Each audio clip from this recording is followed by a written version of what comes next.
বিসমিল্লাহির রহমানির রহিম। আজকে কথা বলবো বাইকের ইঞ্জিন ব্রেক নিয়ে, যে ইঞ্জিন ব্রেক কিভাবে ধরে এই বিষয়গুলো নিয়ে কথা বলবো। আমি যে বাইক সম্পর্কে এত অভিজ্ঞ সেটাও মোটে না, মানে এতটা অভিজ্ঞ হতে পারিনি, বাট বাইক যেহেতু অনেক বছর যাবত চালাই তাই মোটামুটি একটা ধারণা আছে কিভাবে কি করতে হয়। ছোটোখাটো সমস্যাগুলো আর কি নিজে নিজেই ধরতে পারি।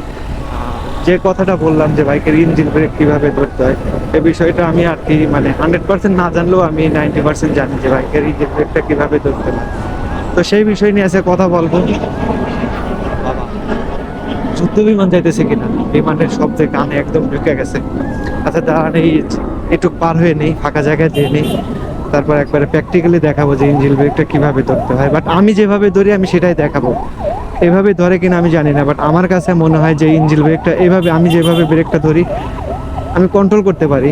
কারণ এই যে গাড়িটা রানিং করলাম, এখন সব কিছু ছেড়ে দিছি, আমার হাতের হ্যান্ড ব্রেকও ছাড়া, ক্লাসও ছাড়া, ছাড়া অবস্থায়, মানে প্র্যাকটিক্যালি দেখাচ্ছি সেটাই বলতেছি, কিন্তু এই সব কিছু ছাড়া ছাড়া অবস্থায় আমি ক্লাসটা ধরলাম, ক্লাসটা ধরার পরে ছেড়ে দিলাম, গাড়ি কিন্তু অনেক স্লো হয়ে গেছে। এখন যদি আপনি ব্রেক ধরেন, হ্যান্ডেল মানে হাত ব্রেক ধরেন বা পায়ের ব্রেকটা ধরেন, তাহলে কিন্তু গাড়ি টোটালি আপনার নিয়ন্ত্রণে চলে যাবে বা কন্ট্রোল হয়ে যাবে।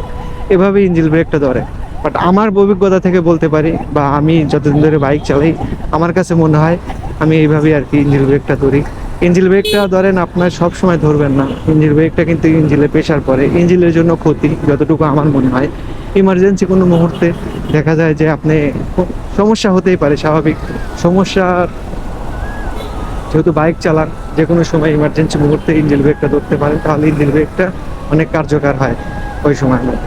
আবারও দেখায় কিভাবে ধরতে হয়। যেমন এখন রানিং আছে, রানিং থাকা অবস্থায় যে ক্লাচটা ধরলাম, ধরার পরে ছাড়িয়ে দিলে কিন্তু গাড়ি চলে গেছে। তারপরে আপনি ব্রেক ধরবেন, হাতের ব্রেক ধরবেন, পায়ের ব্রেক ধরবেন, দুইটা কম্পিটিশন করে ধরবেন, তাহলে আপনি গাড়ি নিয়ন্ত্রণে চলে আসবে। আমি এইভাবেই ইঞ্জিন ব্রেকটা ধরি।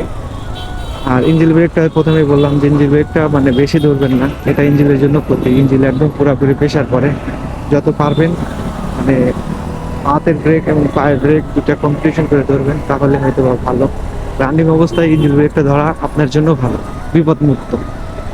তো এটাই হচ্ছে ইঞ্জিন ব্রেক ধরার নিয়ম।